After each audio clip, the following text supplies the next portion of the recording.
জীবনটা একটা রহস্য, আর মুই এর চাইতে বেশি রহস্য। কখন যে কি করি হ্যাঁ মুই নিজেই কইতে পারি না। হ্যালো বন্ধুরা, আসসালামু আলাইকুম। আপনারা সকলটি সবাই কেমন আছেন? বেঞ্ঞালে ঘুম দিয়ে আতালের রাওয়াটা ধৈর্য সবাই করে পরিষ্কার করে লইয়াইছি রানতে।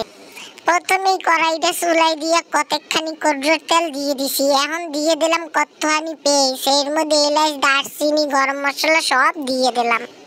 এখন আবার আরেকটা গামলার মধ্যে রাওয়ার মাংস লইয়া কতখানি পেঁয়াজ, জিরার গুঁড়া, হলুদের গুঁড়া, মরিচের গুঁড়া দিয়ে দিলাম। এখন আবার কড়াইয়ের পেঁয়াজ ভাজার মধ্যে দিয়ে দিলাম কতখানি আস্তা জিরা। মশলা দিয়ে মাইকা রাখা রাওয়ার গোস্তটা এখন কড়াইয়ের মধ্যে দিয়ে দিলাম। দিয়ে ভালোভাবে লাইটে সাইডে মিশাইয়া কষাইয়া লমু। দেশি রাওয়ার গোস্ত সেদ্ধ হইতে অনেক সময় লাগে, হের লিগিয়া মুই অনেকক্ষণ বইয়া এই রাওয়ার গোস্তটা কষাইতে থাকবো। গোস্তটা যত বেশি কষাইবেন খাইতে তত বেশি মজা লাগবে। গোস্তটা ভালো মতো কষানি হয়ে গেলে এখন মুই এই গোস্তর মধ্যে কতটি গোল আলু কাইটে দিয়ে দিমু।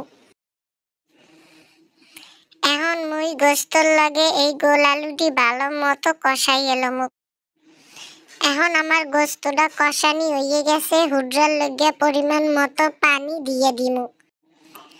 পানি দিয়ে গোস্তটা লাইটে সাইডে ভালোভাবে মিশাইয়া দিমু। গোস্তটা ভালোভাবে সেদ্ধ হলে এখন একটা হড়া দিয়ে কড়াইটা ঢাকিয়ে দিমু। যতক্ষণ না সেদ্ধ হয় ততক্ষণ গোস্তটা রান্না করবো।